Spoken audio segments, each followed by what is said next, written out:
Story time. Mi amante era mi suegro, pero no sabía slime con chisme. Para contexto, necesito que conozcan a los personajes. Por un lado está mi novio, Lucas. Es increíble. Dulce, atento, un poco tímido. Estudia ingeniería y es de esa clase de chico que te trae chocolate cuando tienes el periodo y recuerda el nombre de tu pez. Lo amo. Lo amaba. Lo que sea. Y luego está su familia. Lucas siempre fue muy cercano a sus padres, especialmente a su papá. Su mamá falleció hace unos años, y desde entonces él y su papá son uña y mugre. Me encantaba eso de él, que fuera un hombre de familia. La primera vez que conocí a su papá, Carlos, fue en una cena. Y chicos, Carlos es diferente.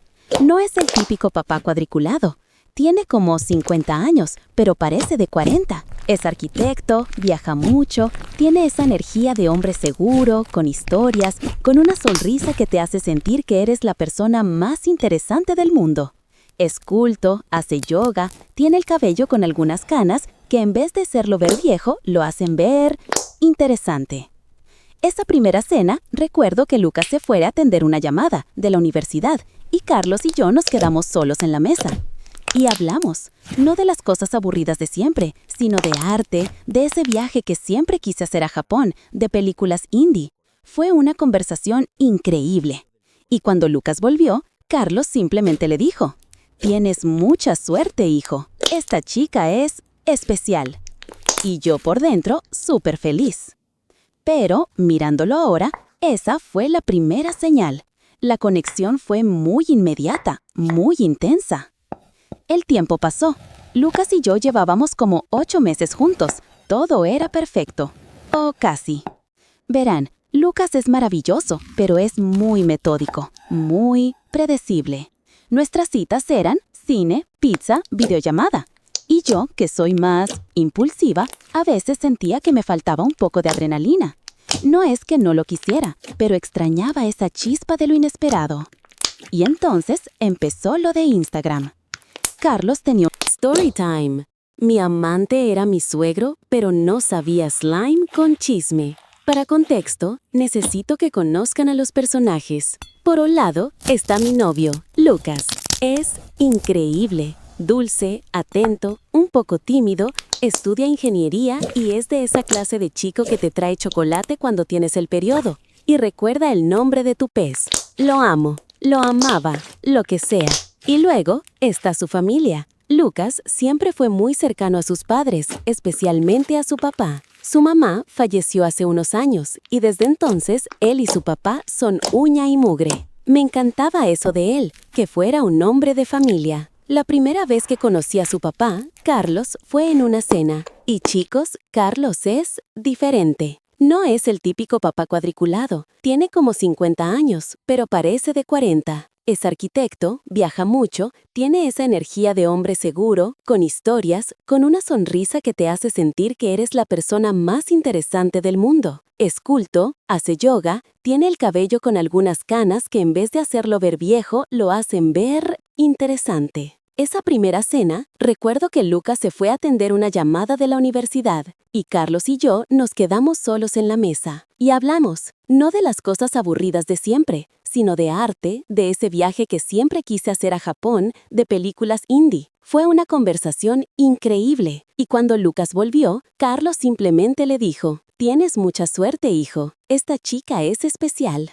Y yo por dentro, súper feliz. Pero, mirándolo ahora, esa fue la primera señal. La conexión fue muy inmediata, muy intensa. El tiempo pasó. Lucas y yo llevábamos como 8 meses juntos. Todo era perfecto. O casi. Verán, Lucas es maravilloso, pero es muy metódico, muy predecible. Nuestras citas eran cine, pizza, videollamada. Y yo, que soy más impulsiva, a veces sentía que me faltaba un poco de adrenalina. No es que no lo quisiera, pero extrañaba esa chispa de lo inesperado. Y entonces empezó lo de Instagram. Carlos tenía una cuenta, principalmente de su trabajo, fotos de edificios, viajes. Un día, subía una foto de un atardecer en una playa en Grecia y yo le di like. Él me respondió a mi story, donde yo había subido una foto leyendo un libro. Era un libro que él había mencionado en esa primera cena. Su mensaje decía, ¿ya llegaste al giro de la trama en el capítulo 7?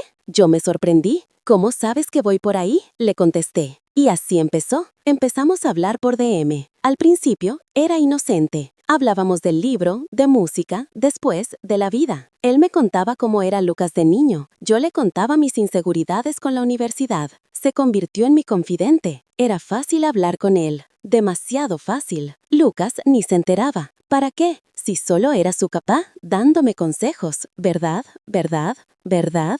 Pausa dramática, mirando a la cámara con desesperación. Un día, Carlos me dijo que había una exposición de un arquitecto que a ambos nos encantaba, en un museo de la ciudad. Lucas odia ese tipo de planes. Puro arte aburrido, dice. Carlos me dijo, si no te molesta ir con el suegro aburrido, yo tengo 2 entradas. Yo me reí. No eres aburrido, para nada. Y fui.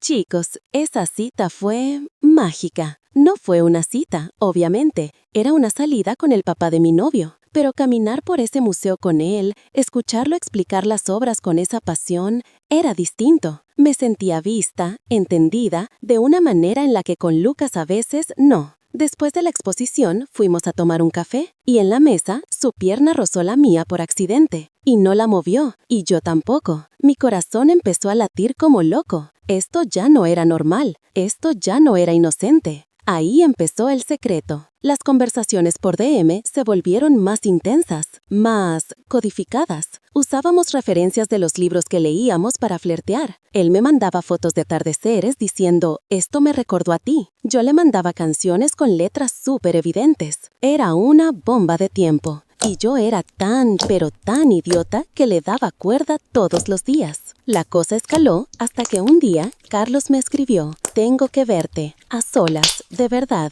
Y yo, en lugar de bloquearlo y contárselo a mi novio, le dije que sí. Quedamos en un hotel boutique, de esos discretos en el centro de la ciudad. Les juro que mientras me arreglaba, mi mente era una guerra civil. Una parte de mí gritaba, ¿qué estás haciendo? Es el padre de Lucas. La otra parte susurraba, pero es la única persona que me hace sentir tan viva. Ganó la parte idiota. Llegué al hotel, subí a la habitación. Mi corazón latía tan fuerte que sentía que se me iba a salir por la garganta. Toqué la puerta. Él abrió. Estaba de espaldas viendo por la ventana, con un suéter casual. Se dio la vuelta con una sonrisa que me derritió. Y en ese momento sonó su teléfono. No el personal, no. Sonó el tono de llamada específico que Lucas tenía para su papá. Era un tono que yo conocía muy bien. Carlos se puso pálido, miró el teléfono y me dijo, es Lucas, tengo que contestar. Y entonces, en medio de mi tormenta de hormonas y culpa, escuché la mitad de la conversación. Carlos dijo, hola hijo, sí, ya llegué bien. No, no te preocupes, el tráfico estaba heavy. Sí, la reunión de arquitectos fue un éxito. Una reunión de arquitectos. Eso le había dicho a Lucas que iba a hacer. Y luego, Carlos dijo, claro, dale saludos a... ¿Cómo? Ah, sí, a mi nombre. Y en ese instante, todo se congeló. Lucas le estaba contando a su papá que estaba conmigo. En ese preciso momento. Pero si yo estaba allí, en el hotel, con Carlos, ¿dónde creía Lucas que yo estaba? Carlos se puso pálido, miró el teléfono y me dijo, es Lucas, tengo que contestar. Y entonces, en medio de mi tormenta de hormonas y culpa, escuché la mitad de la conversación. Carlos dijo, hola hijo, sí, ya llegué bien. No, no te preocupes, el tráfico estaba heavy. Sí, la reunión de arquitectos fue un éxito. Una reunión de arquitectos. Eso le había dicho a Lucas. Y luego, Carlos dijo, claro, dale saludos a... ¿Cómo? Ah, sí, a mi nombre. Y en ese instante, todo se congeló. Lucas le estaba contando a su papá que estaba conmigo, en ese preciso momento. Pero si yo estaba allí, en el hotel, con Carlos, ¿dónde creía Lucas que yo estaba? Carlos se acercó. Yo estaba paralizada. Lucas, ¿dónde cree Lucas que estoy? Pregunté, con la voz temblorosa. Carlos se acercó. Cree que estás en tu casa, estudiando para un examen. Se lo dijiste por mensaje, ¿recuerdas? Yo sí me había inventado esa excusa. Pero entonces, en la mesa de noche, el teléfono de Carlos vibró de nuevo. Era un mensaje de Lucas. Carlos, sin pensarlo, lo abrió frente a mí. Era una foto de Lucas y yo tomada hacía media hora, sonriendo en un café. La había subido a su story. Yo me desplomé en la cama. No podía respirar. ¿Qué es esto?, susurré. Carlos se quedó mirando la foto y luego me miró a mí. Su expresión era indescifrable. Lucas, dijo Carlos, con una calma que me aterró. Lucas vino a verme a mi reunión de arquitectos, para sorprenderme. Se apareció en el lobby del hotel hace 20 minutos. Le dije que estaba en una junta privada en la suite y que bajaba en 5 minutos. Mi mundo se vino abajo. ¿Y la foto?, pregunté, señalando el teléfono. Carlos sonrió, una sonrisa fría. Photoshop, una muy buena, por cierto. La hice anoche. Solo era un plan B, por si Lucas preguntaba por ti, para que viera que estabas con él, y no aquí, para que ninguna de las dos versiones coincidieran y él no sospechara. Yo no podía creer lo que escuchaba. Mi amante, el hombre con el que creía tener una conexión única y especial, había creado una evidencia falsa. Había manipulado la realidad para tenernos a Lucas y a mí en dos lugares distintos, creyendo dos mentiras diferentes, mientras él estaba aquí, conmigo. «Eres un monstruo», le dije, levantándome y agarrando mi bolso. «Espera, tú también mentiste, tú también estás aquí». Y tenía razón, la culpa me atravesó como un cuchillo. Salí corriendo de esa habitación. Bajé las escaleras porque no podía esperar el ascensor. Lloré todo el camino a casa. ¿Y qué hice? Nada, no le dije nada a Lucas. Era demasiado cobarde. Bloqueé a Carlos en todas partes. Dejó de existir. Las siguientes semanas fueron un infierno. Las cenas familiares eran una tortura. Carlos actuaba como si nada hubiera pasado, con una naturalidad aterradora. Me sonreía, me preguntaba por la universidad. Era el suegro perfecto. Y yo solo podía sonreír con la mandíbula apretada y sudar frío. Hasta que hace 2 semanas, Lucas y yo estábamos en su casa, viendo una película. Carlos no estaba. Lucas quería poner unos DVDs viejos de cuando era niño. «Mira, este es de mis primeros cumpleaños», dijo, poniendo un disco.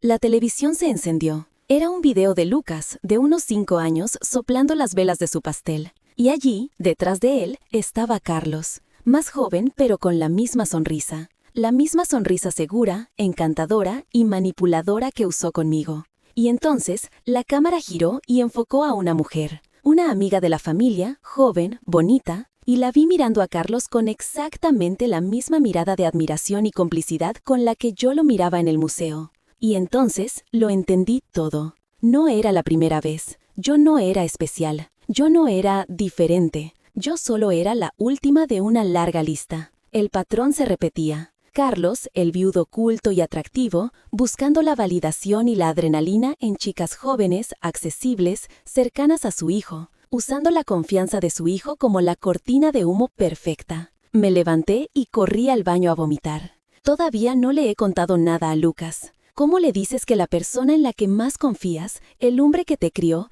es un manipulador que intentó y casi logra tener una aventura con tu novia? ¿Cómo destruyes así a alguien? No sé qué hacer. Por eso se los cuento a ustedes, porque esto me está comiendo por dentro. Así que chicos, esa es la historia de cómo mi amante secreto resultó ser mi suegro. Y la lección, supongo, es esta. Si el papá de tu novio es demasiado guay, demasiado joven de espíritu y te hace sentir demasiado entendida, corre sin mirar atrás, porque al final, el único arte en el que ese hombre es un experto es en el de la mentira.